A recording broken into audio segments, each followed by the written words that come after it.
एक बार एक बड़े धनवान सेठ को अपने पैसों का थोड़ा सा घमंड था। वह अक्सर अपनी मर्सिडीज कार में घूमता और गाने सुनता रहता। एक दिन गाड़ी में चलते चलते उसने एक महात्मा का प्रवचन सुना। महात्मा जी कह रहे थे, यह संसार माया है, सब कुछ यहीं रह जाएगा, साथ कुछ नहीं जाएगा। महात्मा की बातें सुनकर सेठ सोचने लगा, सच में दुनिया का सब कुछ यहीं रह जाता है। क्यों ना ऐसा कुछ किया जाए कि मैं अपने पैसे को अपने साथ ऊपर ले जा सकूं। यही विचार मन में आते ही सेठ ने अपने ऑफिस के 10,000 कर्मचारियों की मीटिंग बुलाई। उसने सबके सामने घोषणा की, जो कोई मुझे ऐसा आइडिया देगा जिससे मैं अपना पैसा ऊपर ले जा सकूं, उसे मैं 1 करोड़ रुपए का इनाम दूंगा। सब कर्मचारी हैरान रह गए। कोई कुछ बोलने की हिम्मत नहीं कर पाया, लेकिन सबके मन में यही चल रहा था, सेठ जी का दिमाग खराब हो गया है, ऊपर कौन पैसा ले जा सकता है।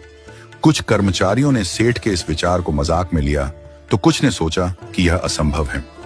7 दिन बाद सेठ ने फिर से सबको बुलाया और इस बार बोला, जो मुझे इस काम का आइडिया देगा उसे मैं 5 करोड़ रुपए का इनाम दूंगा।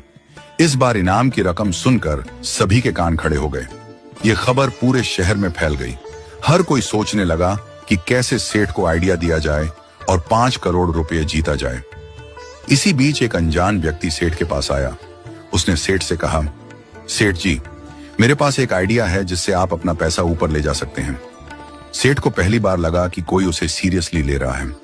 उसने उत्सुकता से पूछा, अरे भाई, तुम कौन हो और यह कैसे मुमकिन है। अनजान व्यक्ति बोला, सेठ जी, आप दुनिया के कई देशों में गए होंगे, है ना? अमेरिका, दुबई, यूरोप, क्या आपने वहां की यात्रा की है? सेठ ने गर्व से कहा, हाँ, मैं पूरी दुनिया घूम चुका हूं। व्यक्ति ने मुस्कुराते हुए कहा, जब आप अमेरिका जाते हैं तो क्या करते हैं? सेठ ने तुरंत जवाब दिया, जाने से पहले इंडियन करेंसी रुपए को डॉलर में कन्वर्ट करवाता हूं ताकि वहां का खर्चा चला सकूं। व्यक्ति बोला, बिल्कुल सही। जैसे अमेरिका में रुपये नहीं डॉलर चलते हैं, वैसे ही सोचिए स्वर्ग में कौन सी करेंसी चलती होगी। सेठ थोड़ी देर के लिए चुप हो गया और सोचने लगा, स्वर्ग की करेंसी क्या हो सकती है? व्यक्ति ने मुस्कुराते हुए कहा, सेठ जी, स्वर्ग की करेंसी पुण्य है, वहां केवल पुण्य का लेन देन होता है। यह सुनते ही सेठ की आंखें खुल गईं।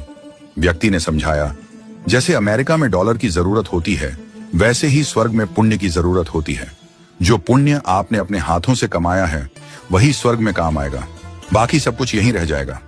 जो आपने खाया, पहना, उधार दिया या बचाया, सब यहीं छूट जाएगा, केवल पुण्य ही आपके साथ जाएगा। व्यक्ति की बातें सुनकर सेठ गहरी सोच में डूब गया। उसे महसूस हुआ कि जो भी पैसा, संपत्ति और ऐशो आराम वह अपने लिए जुटा रहा है, वह सब यहीं रह जाएगा। लेकिन जो पुण्य के काम वह करेगा, जैसे दूसरों की मदद करना, जरूरतमंदों को दान देना, अच्छे कर्म करना, वही उसका असली साथ निभाएंगे। जो आपने अपने हाथों से किया वही आपका है, बाकी सब सपना है। स्ट्रेंजर ने अपनी बात खत्म की। सेठ की आंखों में चमक आ गई। उसने तुरंत निर्णय लिया कि अब से वह अपने पैसों का इस्तेमाल पुण्य कमाने के लिए करेगा। वह समझ गया कि धन से बड़ा धन पुण्य है और जीवन में जो भी हम दूसरों के लिए करते हैं वही हमारा सबसे बड़ा निवेश है।